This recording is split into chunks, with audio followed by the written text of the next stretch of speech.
যাকেই প্রশ্ন করেছেন, আসসালামু আলাইকুম রহমতুল্লাহ, মলদ্বারের আশেপাশে লোম অবাঞ্ছিত লোমের অন্তর্ভুক্ত কিনা এবং সেগুলো 40 দিনের মধ্যে পরিষ্কার না করলে গুনাহ হবে কিনা? না, এগুলো অবাঞ্ছিত না, শুধু নাভির নিচের ব্যাপারে বলা আছে। মলদ্বারের আশেপাশে এগুলো অবাঞ্ছিত না, কারণ এগুলো তো আপনি পরিষ্কার করতে পারবেন না। পরিষ্কার করতে গেলে আপনি ক্ষতবিক্ষত হবেন, বা আপনি এগুলো এমনিতেই বেশি লম্বা হলে এমনিতেই ঝরে পড়ে যায়, আর ওরকম লম্বা সাধারণত হয় না। ওই জায়গাতে আল্লাহর মহান কুদরত, এগুলো যেহেতু আমরা হাত দিতে পারবো না, পরিষ্কার করতে পারবো না, সেখানে কিন্তু অবাঞ্ছিত লোমও, ওই ছোটোখাটো লোম থাকে, এগুলো এমনিতেই হয়তো বাথরুম ইউজ করতে করতে এগুলো চলে যায়, এগুলো ক্ষতিকর না। এটা কিন্তু পরিষ্কার করা 40 দিনের মধ্যে জরুরি না, কারণ এখানে আপনি পরিষ্কার করতে পারবেন না, ওখানে আপনার আওতার বাইরে অন্য কোনো লোককে দিয়ে আপনি পরিষ্কার করাতে হবে।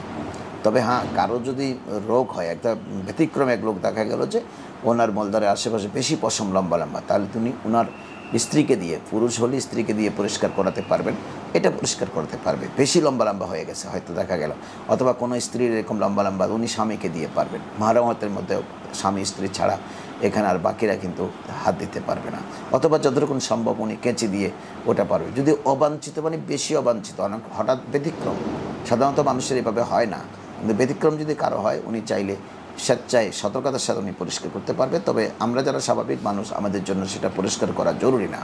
আমাদের পরিষ্কার করা জরুরি হচ্ছে নাভির নিচের পশম, নাভি থেকে নিচের দিকে স্পর্শকাতর জায়গাতে যে পশমগুলো থাকে, সেগুলো পরিষ্কার করা আমাদের জন্য জরুরি। আশা করি বিষয়টি আপনি বুঝেছেন। আপনাকে ধন্যবাদ।